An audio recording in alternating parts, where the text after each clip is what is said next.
तो हमने कहा कि ज़रा सी उसके ऊपर कुछ बात कर ली जाए और हकीकत क्या है उसके बारे में कौम को आगाह कर दिया जाए। सबसे पहले तो मैं ये कहूँगा कि ये जो ये जो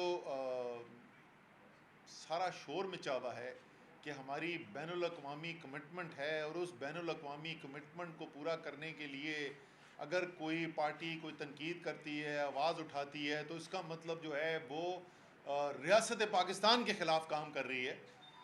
तो ज़्यादा लंबी तफसील में नहीं जाएंगे, सिर्फ दो चीज़ें मैं याद दिला दूँ कि पिछले 1-1.5 साल के अंदर क्या किया है इसी PDM ने इन बैनुल-अक़वामी कमिटमेंट्स के बारे में।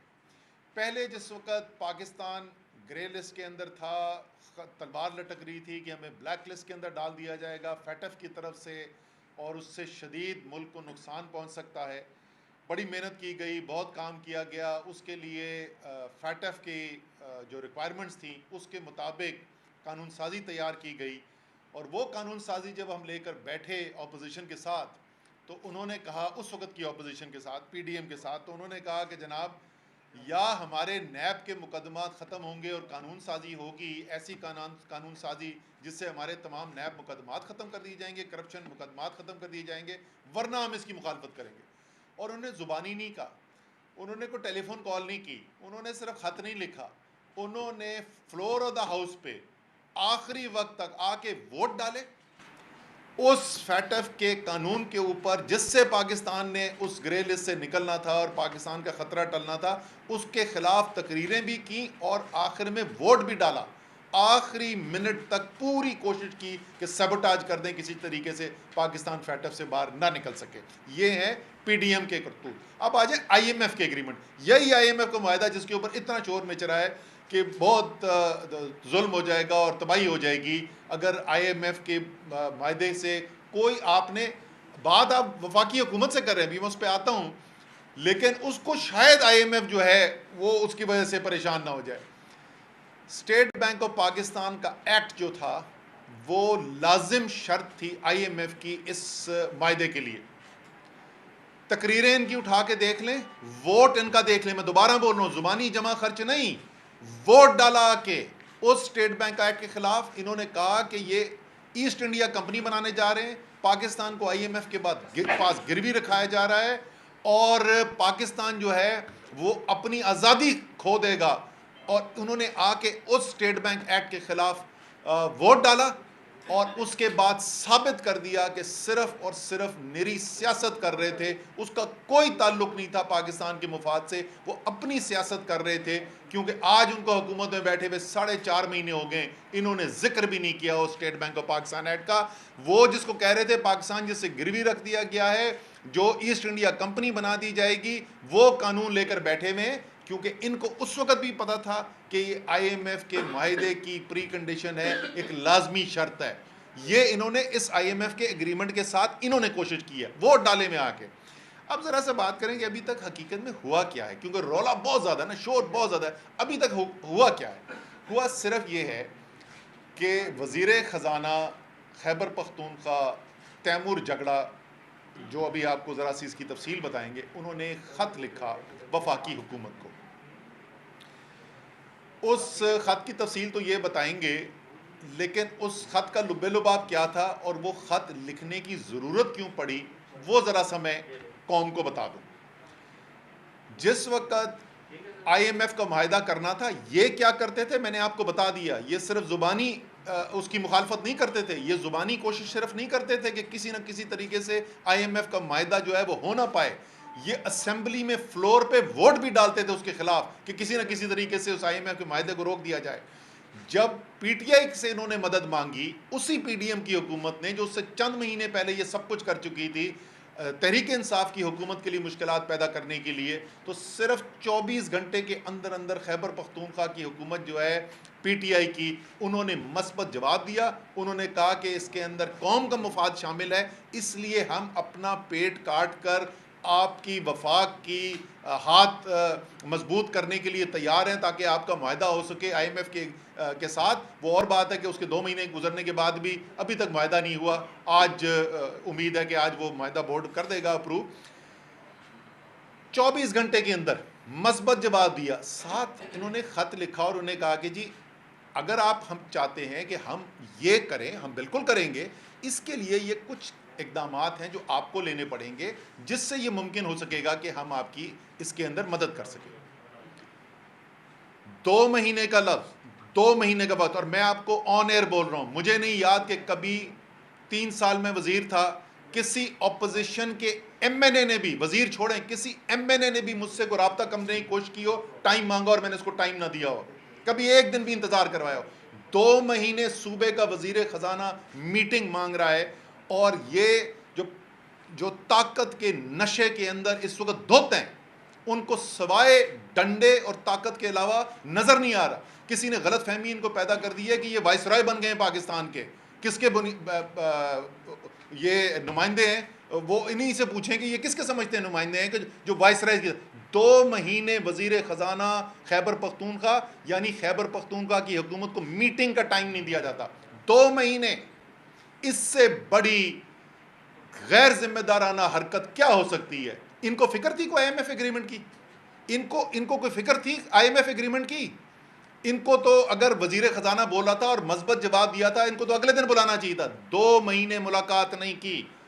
जिस वक्त अभी ये ख़त लिखा तो आप कहाँ से निकल आया टाइम मुलाकात का? भी तो 1 घंटे मुलाकात करके हैं तैमूर झगड़ा वहाँ पे मिफ्ता इस्माइल के साथ। ये भी आपको बता देंगे वहाँ पे क्या हुआ। ये कैसे टाइम निकल आया? क्योंकि आप ताकत के नशे में धुत थे। आपको पता था कि आप पहले भी सियासत कर रहे थे, आप पिछले 2 दिन से भी सियासत कर रहे हैं इसके ऊपर। उनकी शौकत तरीन की फ़ोन कॉल आ गई जी। शौकत तरीन की फ़ोन कॉल के अंदर पहले तो ज़ाहिर है कोई मुल्क के अंदर कानून शानून तो बचा ही कोई नहीं है, वो टैपिंग हो रही है, खुलेआम कानून की खिलाफ वर्जी हो रही है, लेकिन करें, वो एक अलग कानूनी मसला है, वो कर लेंगे। उसके अंदर वो पुराना काम इन्होंने शुरू किया हुआ है, कट पेस्ट वाला तो करते ही रहते हैं, वीडियो भी बना लेते हैं कट पेस्ट करके, ऑडियो भी बना लेते हैं, ये पहली दफ़ा नहीं किया, वो करते रहते हैं। लेकिन जो चला भी है, मुझे ये बताएं उसमें शौकत तरीन क्या क्या है? शौकत तरीन ये कह रहा है कि भाई लोगों, और यहाँ पे ज़ाहिर है पिछले 2-3 दिन से सैलाब के ऊपर बातचीत हो रही है। आज रात इंशाअल्लाह ताला इमरान खान जो हैं वो वज़ीर आला पंजाब, वज़ीर आला खैबर पख्तूनख्वा, वज़ीर आला गिलगित बल्तिस्तान के साथ बैठ के सारी दुनिया में फैले हुए जो पाकिस्तानी हैं उनसे अपील करने जा रहे हैं कि वहाँ से इमदादी रकूम भेजी जाएँ ताकि रिलीफ का काम जो है उसके अंदर मज़ीद तेज़ी लाई जा सके। बाकी सिंध और बलूचिस्तान के अंदर काम करना है, उसकी सबकी तैयारी हो रही है। इस सारे के अंदर ये बात शौकत तरीन साहब जो वज़ीर ख़जाना रह चुके हैं, जो रेवेन्यू के अखराजात के मसाइल को समझते हैं, नंबर को समझते हैं, उन्होंने कहा दोनों वज़ीर ख़जाना को, पंजाब के और खैबर पख्तूनख्वा के, कि देखो तुम लोगों को वफाकी हुकूमत को ये कहना चाहिए कि IMF के पास जाएं वापस और IMF से ये मुतालबा करें कि देखो हमारे पास सैलाब आ गया है, एक उमूमी सूरत हाल नहीं है, इस खुसूसी सूरत हाल के अंदर फौरी तौर पे हमें अखराजात करने हैं, तो जो पहले आपने सूबाई सरप्लस हमसे मांगा हुआ था, जो एग्रीमेंट में था, उसके अंदर रियायत दें। कोई जी शऊर इंसान बोल सकता है कि ये अच्छी एडवाइस नहीं है? क्या इमरान खान ने जिस वक्त कोविड आया था तो खुद ज़ाती तौर पे IMF के मैनेजिंग डायरेक्टर को फ़ोन कॉल करके पाकिस्तान के लिए यही रियायत नहीं ली थी, फिस्कल स्पेस नहीं ली थी? क्या दुनिया में तमाम ममालिक जो हैं उनके लिए ज़्यादा वसाइल पैदा करने के लिए, क्योंकि कोविड की एक आफत आ गई थी, क्या दुनिया के अंदर डेट रिलीफ का प्रोग्राम नहीं लाया गया?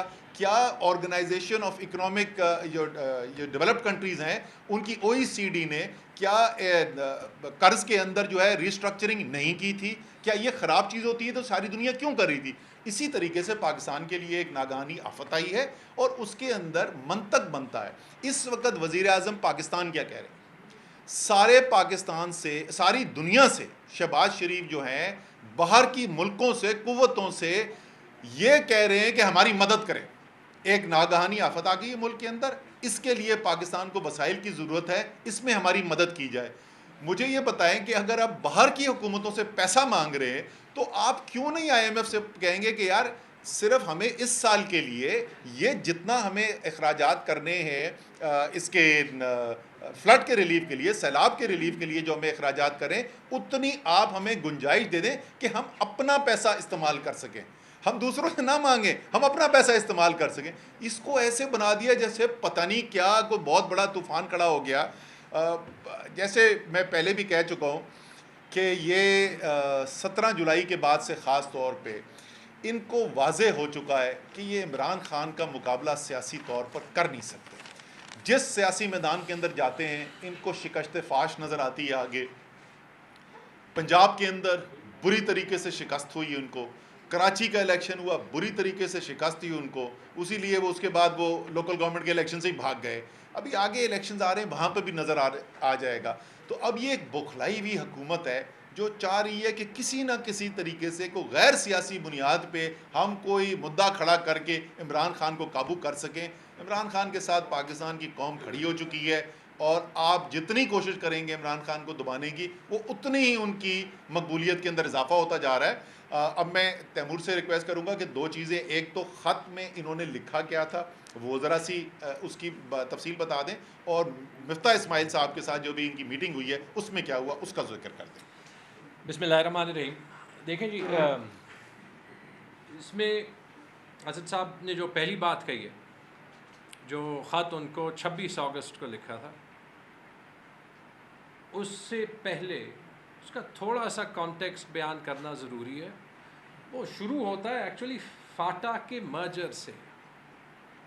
फाटा का मर्जर हुआ था मई 2018 में, और उस वक्त उनके लोगों से एक कमिटमेंट की गई थी कि उनको चूँकि 70 साल इग्नोर किया गया, मेन स्ट्रीम में लाने की रिस्पॉन्सिबिलिटी खैबर पख्तूनख्वा को दी जाएगी, और उनकी डेवलपमेंट के लिए, क्योंकि आप एजुकेशन देख लें, हेल्थ देख लें, आप रोड इंफ्रास्ट्रक्चर देख लें, पुलिस वहाँ पे नहीं थी, जुडिशरी वहाँ पे नहीं थी, लोगों का, और जो 20 साल में वहाँ पे मिलिटेंसी के अगेंस्ट जंग हुई थी, उनको मेन स्ट्रीम करने के लिए जो है पैसे खर्च करने पड़ते। उस वक्त की गवर्नमेंट ने एक रिपोर्ट, सरताज अजीज़ कमेटी रिपोर्ट में ये वादा किया, आज मिफ्ता इस्माइल साहब को दोबारा पढ़ा, कि over and above the share of the PSDP जो उस वक्त बनता था 22 अरब, 3% of the NFC will be given to the development of FATA for 10 years।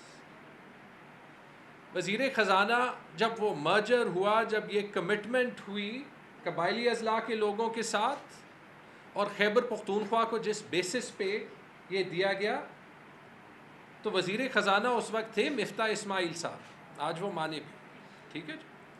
उसके बाद हमें जब कबायली अज़ला मिले तो 3 साल हमने कोशिश की है, और बल्कि सबसे पहले जो वज़ीर ख़जाना थे हमारे असद साहब थे, कि इसको बेहतर तरीके में कैसे हल करें, क्योंकि जिन चैलेंजेस में हमें इकॉनमी मिली थी तो पैसे नहीं थे, लेकिन इसी को लेके हमने एनालाइज़ किया, और असद साहब ने फिर एक प्लान बनाया कि हमें हर साल जब तक रिसोर्सेज ना आए, जब तक NFC ना हो, उसकी भी कोशिश की। सबसे पहले असद साहब ने बुलाई कि हम उनका बजट ज़्यादा करते जाएंगे, और वो हम करते गए। उसके लिए इनसे भी आर्ग्यू करना पड़ता था, असद साहब को भी ख़त लिखे थे। उसके बाद जब हफीज़ शेख साहब आए थे, उनको भी ख़त लिखे थे। जब पहला MOU था, ऐसे ही ख़त हमारे MOU एक्सेप्ट करने की कंडीशनैलिटी थी, और मैंने ख़ुद लिखा था। उसके बाद हमने पहले साल उस कबायली अज़ला का बजट इंक्रीज़ किया। जब दूसरी बार हमसे MOU पे साइनिंग मांगी, शौकत तरीन साहब वज़ीर ख़जाना थे, ऐसे ही उनके साथ बात हुई, और उन्होंने हमारे डिमांड्स मान के हमें 25 अरब रुपए की रिकॉर्ड NHP का एक ग्रांट दिया हमारे बकाया जात के। तो जब ये गवर्नमेंट चेंज हुई तो बड़ा क्लियर था कि इनको ये बताना पड़ेगा, मुझे पार्टी की पॉलिटिक्स को अलावा रखते हुए, कि कबायली अज़ला पे हमारे साथ काम करें, इन पे इन्वेस्टमेंट, इनकी सिक्योरिटी, उसका पूरे पाकिस्तान पे असर, ये एक नेशनल कॉज है। पहले ख़त लिखने से पहले भी, जो कि जुलाई में लिखा था, बजट से पहले, मैं सिर्फ मिफ्ता इस्माइल साहब से ना मिला, NEC में ये जिक्र प्राइम मिनिस्टर साहब को किया, सारी जो फेडरल काबीना है उनको किया। उन्होंने फिर कहा कि मिफ्ता इस्माइल से जाके मिले, उनका रात तक इंतज़ार किया, 2 बजे तक। फिर नेक्स्ट डे उनसे मुलाकात हुई, वहाँ पे उन्होंने ये कमिटमेंट की, मैंने याद दिलाई कि उन्होंने ये कहा कि ठीक है, क्योंकि उन्होंने कहा हमारे खर्चे पूरे नहीं होंगे फाटा के। दो मेरे बड़े इश्यूज़ हैं फाटा के, NHP के, आप ये सॉल्व करें।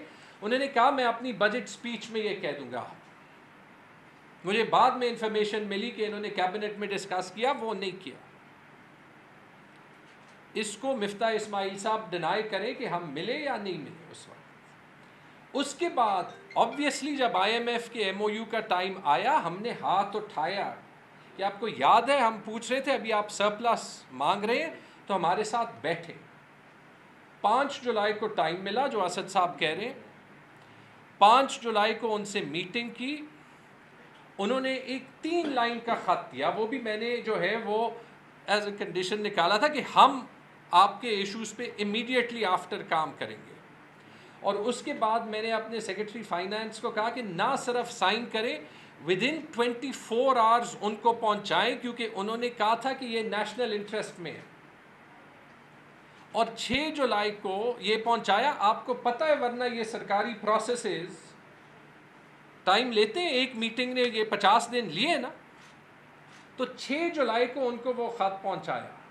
फिर उसके बाद कोई 5-6 बार, मैं वो स्क्रीनशॉट्स लीक नहीं करूँगा, लीक्स का एक कल्चर है मिफ्ता साहब को, लेकिन मैंने अपनी पेशावर की प्रेस कॉन्फ्रेंस में वो सारी डेट्स बताई हैं जब मिफ्ता साहब को मैसेजेस किए गए। अपने फ़ोन से ही मैं रीड कर रहा था, आज कल अगले हफ्ते। उन्होंने पब्लिकली कहा कि इसलिए नहीं दी कि उनके सेक्रेटरी के कमर में दर्द था या वो हज पे गए हुए थे। मुझे नहीं पता, असद साहब शायद बता सकेंगे कि ये पूरी फाइनेंस डिवीज़न में एक सेक्रेटरी और मिनिस्टर के अलावा कोई नहीं होता जो ये इश्यूज़ प्रोसेस कर सकता है। डर मुझे ये था उनकी अपनी पार्टी उसके पीछे लगी हुई है कि मिनिस्टर चेंज हो जाएगा, सेक्रेटरी इनका पता नहीं होता कब चेंज करते हैं, सब कुछ दोबारा से शुरू करना पड़ेगा। ये मैं आपको ऑनेस्टली बता रहा हूँ, और इसलिए बता रहा हूँ क्योंकि मुझे पता है और मैंने ये देखा है कि इनके जो सारे चमचे हैं जिन्होंने पहले ये इशू उठाया फिर आज उठाया, कभी जब मैं ये बातें कहता रहा हूँ, इन्होंने कभी फाटा की बात नहीं की, इन्होंने कभी खैबर पख्तूनख्वा की बात नहीं की। अगर हम पे पाकिस्तान के लोगों का हक उठाने के आवाज़ के लिए जो है आपने सवालिया निशान हमारी लॉयल्टी पे लगाना है तो वो आप लगाएं। हम पाकिस्तान के लोगों का हक डिफेंड करेंगे। खैबर पख्तूनख्वा पाकिस्तान का हिस्सा है, फाटा पाकिस्तान का वो हिस्सा है जिसकी अहमियत सबसे ज़्यादा है। मिफ्ता साहब ने एक और बात कही कि सिर्फ वफाक ने पैसे जो है वो फाटा पे लगाए हैं। दो बातें मैं कहूँगा, अगर सिर्फ वफाक ने लगाए हैं तो इसका मतलब इमरान खान ने लगाए हैं, और ये मैं रिकॉर्ड पे कह चुका हूँ कि इमरान खान वो प्राइम मिनिस्टर थे जिन्होंने कबायली अजला का बजट 40 अरब से 130 अरब तक बढ़ाया। ये बात उनकी तब भी इसलिए गलत है क्योंकि खैबर पख्तूनख्वा ने वो वाहिद सूबा है बाकी सूबों का शेयर ना मिलते हुए कि उसने फाटा पे पैसे जो है वो हर साल लगाए हैं। अभी उनको स्लाइड पे दिखाया है कि पिछले साल कोई 15 अरब, और हमें अपने पैसों का इशू होता है। मेरा अकाउंट 1 अक्सर नेगेटिव में होता है, लेकिन हम फाटा पे कॉम्प्रोमाइज़ नहीं करते। मैं आप सबको जो है वो रिक्वेस्ट करता हूँ जाके वहाँ पे हालात देखें। उन लोगों की लॉयल्टी हमने लेनी है, उनका ट्रस्ट पाकिस्तान के स्टेट पे डेवलप करना है। अगर उसके लिए खैबर पख्तूनख्वा की गवर्नमेंट लड़ रही है तो ये कोई बुरी बात है। हम अपना जॉब ना करें, पाकिस्तान का इंटरेस्ट सिर्फ तब हर्ट होगा, ये मैं आपको वहाँ की ज़हनियत की बात कर रहा हूँ, जब इस्लामाबाद या लाहौर या कराची में ड्राइंग रूम में बैठे हुए लोग जो हैं उनको तकलीफ़ होगी तो IMF से $1-2 अरब लेने पड़ेंगे। ये सेंस ऑफ डेप्रिवेशन ना फैलाएं। मैं कौन सा फाटा का शहरी हूँ, मैंने 10-15 साल जो है प्रोफेशनली बाहर ही गुजारे हैं, लेकिन जब ये रिस्पॉन्सिबिलिटी मिली ये सारा कुछ अपने आंखों से देखा। क्यों वहाँ पे डेप्रिवेशन है, क्यों हर चीज़ पे वो सिटिंग गवर्नमेंट से नेगोशिएट करना चाहते हैं। उनके पास 70 साल वादे हुए हैं। अभी भी जब मीटिंग में गए, और मैं मिफ्ता साहब का शुक्रिया अदा करता हूँ कि उन्होंने टाइम दिया, हमें इन चीज़ों पे मिल के काम करना पड़ेगा। एक कमेटी भी बनाई, उस कमेटी में हमने ये भी कहा कि कम से कम फाटा का इशू महीने में हल कर देंगे, आई होप वो मिनट्स में आ जाएगा।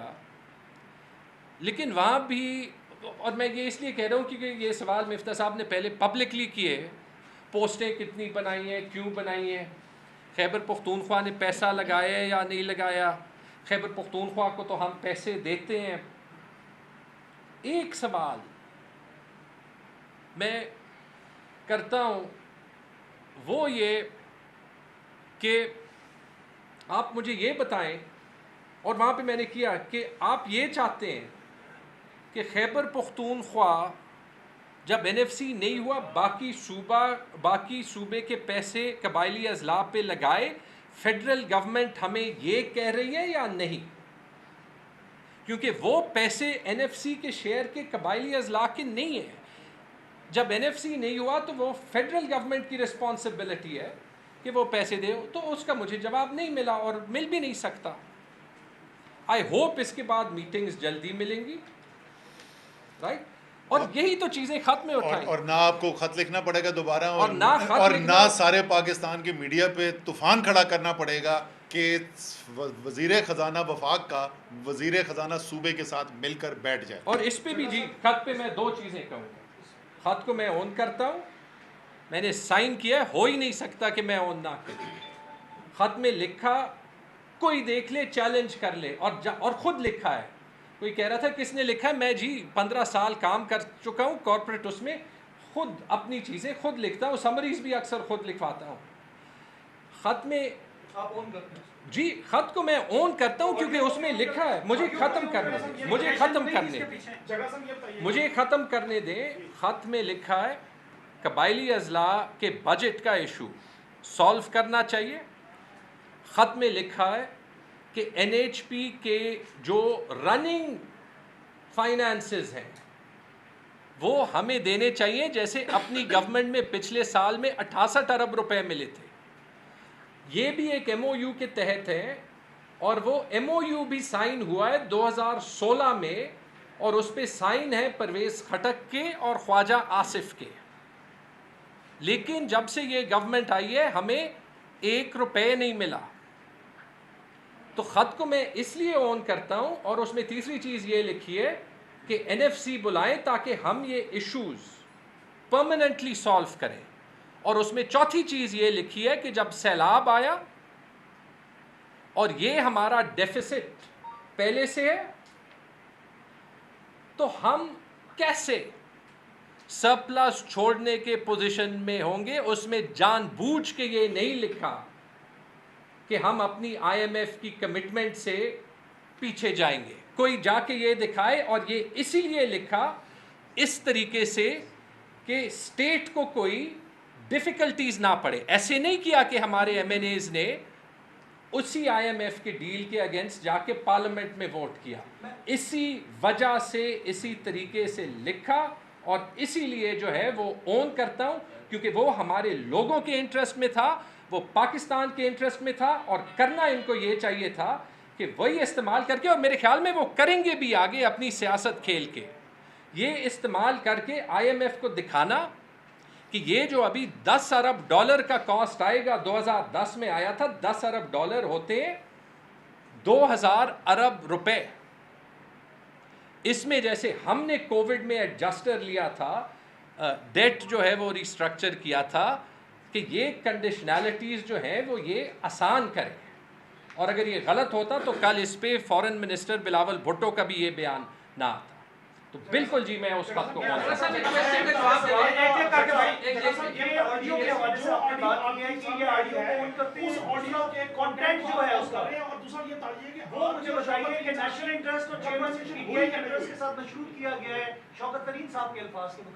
दोनों एक ही सवाल नहीं, सवाल वो भी वही कर रहे हैं, मैं भी वही कर रहा हूँ कि क्या नेशनल इंटरेस्ट को आपकी मशहूर हुई है नहीं हुई। और दूसरा ये जो IMF के डील की आप बात करें, एक होता बैकआउट करना और एक होता रीनिगोशिएट करना। There's a difference between it. Technically ऐसा साहब भाई मैं आपको तैमूर ने पहले बता दिया उस खत के, मैं वही बोल रहा हूँ, रियलिटी क्या है। रियलिटी है खत, बाकी रौला है।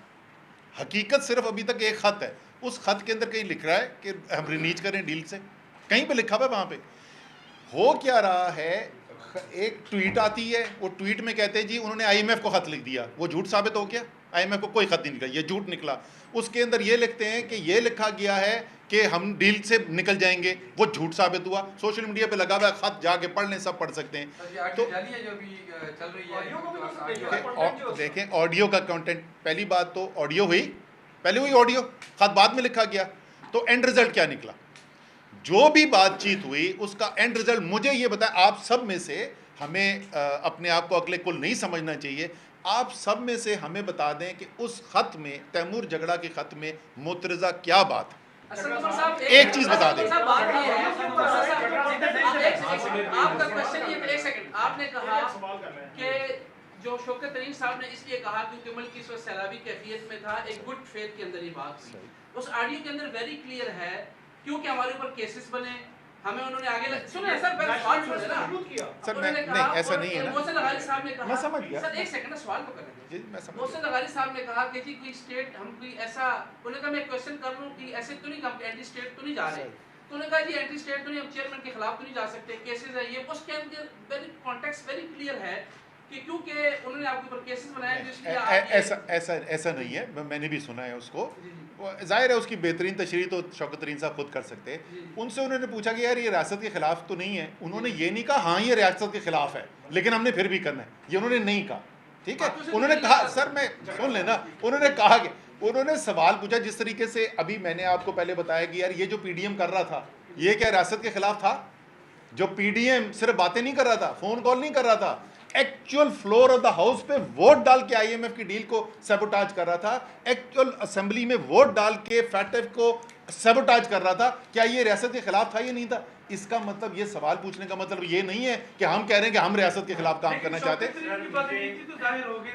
हकीकत बिल्कुल भी नहीं था सर। क्या आप भी दोनों जो सूबों के वज़ीर ख़ज़ाना हैं सर, उनको इसी तरह डिक्टेट करते हैं या उनसे रब्ता करके उनको ये बताते रहते हैं जो शौकत तरीन साहब ने किया? सर देखें, पहली बात उन्होंने डिक्टेट नहीं किया।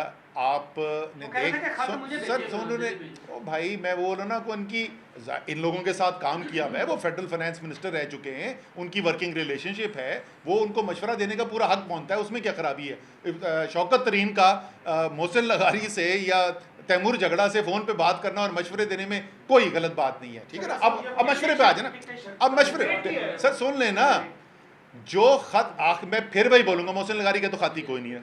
हकीकत क्या है, मैं बार बार याद दिलाता रहूँगा, हकीकत है सिर्फ एक तैमूर झगड़ा का खत। उस खत के अंदर दो चीज़ें, तैमूर झगड़ा आपके सामने, सारी कौम के सामने बैठ के ओन कर रहा है उस खत को। तैमूर झगड़ा ने खुद खत को अटैच करके ट्वीट करके कौम के सामने रखा। अगर सुन लेना, अगर तैमूर झगड़ा को लगता कि उस खत में कोई गलत चीज़ है तो तैमूर झगड़ा खुद तो ना कौम के सामने लेके आता ना, कोई और फिर लीक करता। तो उस डिक्टेशन कहाँ से आ गई? जो बात आखिर में तैमूर झगड़ा के ख्याल में मुल्क के सूबे के मुफाद में थी, वो बात उसने ख़त में लिखी। उसमें कोई नई चीज़ नहीं थी, सिवाय इसके क्या फ्लड्स भी आ गए। यही बात वो 2 महीने पहले भी कर चुके थे।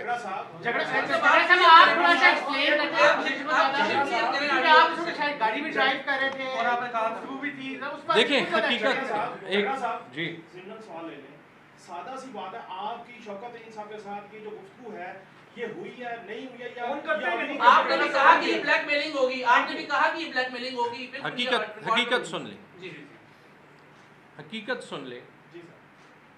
हकीकत ये है कि पहली चीज़, हमें अपने सूबे के, हमें पाकिस्तान के इंटरेस्ट के लिए काम करना पड़ता है। उस कॉन्टेक्स्ट में मैंने कहा कि मैंने ख़त ऑन किया, मैंने लिखा है, मैंने इस तरीके से लिखा कि मेरे सूबे का इंटरेस्ट रिप्रेजेंट हो। मैंने इस तरीके से लिखा कि उस पर हमारी IMF की डील पे कोई सवाल जो है ना IMF उठा सके ना कोई और उठा सके, और वो हकीकत जो पाकिस्तान के इंटरेस्ट में हो। ये फिगर्स कोई जो है वो बता ले, अगर मेरे पास पैसे एक्स्ट्रा होते तो मैं मिफ्ता इस्माइल साहब के पास जाता पैसे मांगने।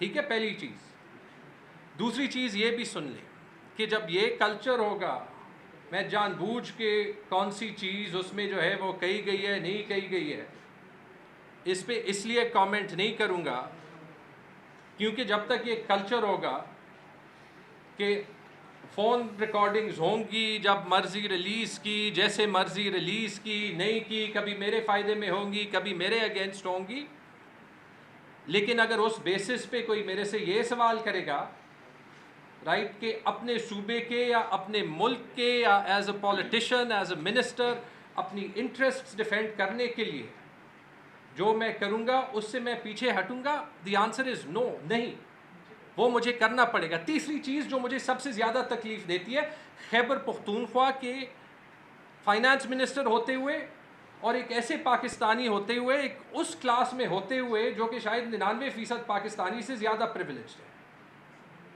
कि ऐसे मौके पे हम वो भूल जाते हैं जिस मकसद के लिए मैं आया था, कि वो जो बेचारे या सैलाब ज़दा लोग हैं उनका क्या होगा, या कबायली अजला के 60 लाख लोगों का क्या होगा जिनसे एक रात पे इन्होंने सेहत कार्ड स्विच कर दिया।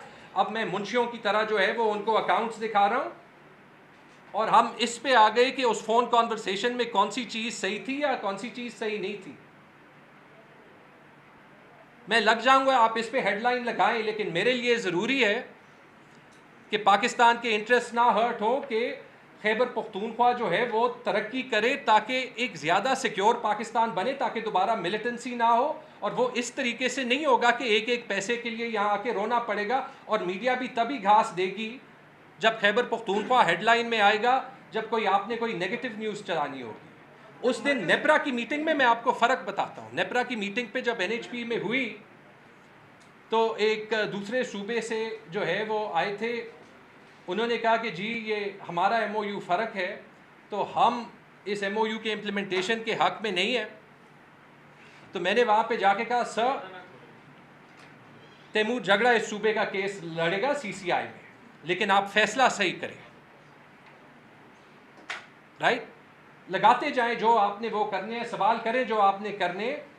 इस मुल्क को ठीक करना है। 16 साल करियर इसलिए नहीं छोड़ा कि यहाँ पे 2 क्लास 4 भर्ती करें। इमरान खान के पीछे इसलिए नहीं खड़ा हुआ कि सियासत में 2-3 मिनिस्ट्रियाँ चाहिए, राइट। तो ये क्लियर कर दें, आई एम प्राउड कि खान साहब ने कभी सही चीज़ से रोका नहीं। आई एम प्राउड कि जब उनके वक्त में कबायली अजला का मसला था तो बनी गाला उन्होंने बुलाया ईद के दिन, असद साहब के टाइम के 2 महीने शायद बाद था, और वहाँ पे हमने उनका बजट डबल किया। सारे प्रॉब्लम्स नहीं हल होंगे, लेकिन ये हकीकत है। इतना ही मैं कह रहा हूँ।